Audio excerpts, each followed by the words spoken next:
Aljur Abrenica na napaaway siya sa isang sinehan sa Quezon City. Kwento niya nagkaroon lang daw ng misunderstanding pero naayos din agad. Ang chikatid ni Kata Tibayan.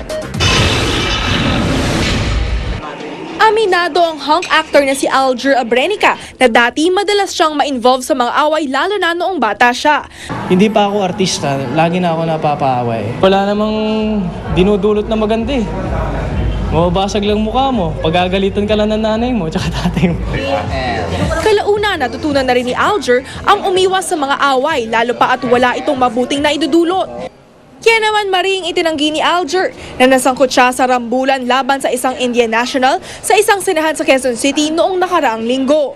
Wala raw suntukang nangyari. Kwento ni Aljur, tila napikon daw sa kanya at sa mga kaibigan niya ang Indian national dahil nasanggi nila ang upuan nito sa kanilang harapan. Tiningnan daw siya nito ng masama.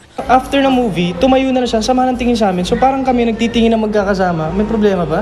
Sabi niya, what's the problem agad? Why are you staring at my eyes? Sabi niya sa akin. Sabi ko, it's a sign of respect. Ngunit mas pinili lang daw ni Aljur na huwag nang palakihin ang insidente, kaya agad siyang nakipag-ayos. Misunderstanding lang daw na sa culture daw nila masama daw tumingin sa mata. Nag-sorry na siya sa amin tatlo. Nag-sorry na siya. Tayo naman mga Pilipino, mababaw lang naman tayo. Nung nag-sorry siya, pinalagpas ko na. Katatibayan updated sa showbiz happenings. Naniniwala ang pamunuan ng Ninoy Aquino International Airport na hindi sa Pilipinas nawala ang dalawang mobile phones ng reality show star na si Paris Hilton. Ayon sa NAIA Media Affairs, posibleng sa Dubai kung saan huling nag-stop over si Paris nawala ang kanyang cellphone. Patuloy naman ang investigasyon ng PNP Aviation Security Command. Mukhang hindi naman apektado si Paris. Panay pa nga ang tweet niya tungkol sa activities niya sa bansa.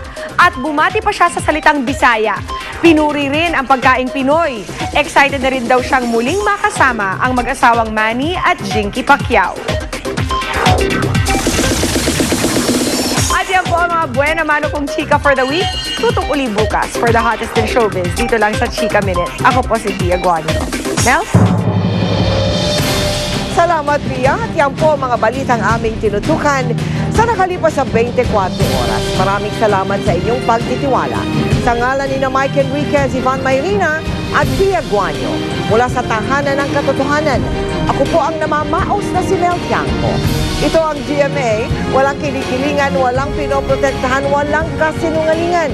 Serbisyong totoo lamang. At dahil hindi natutulog ang balita, nakatuto kami 24 oras.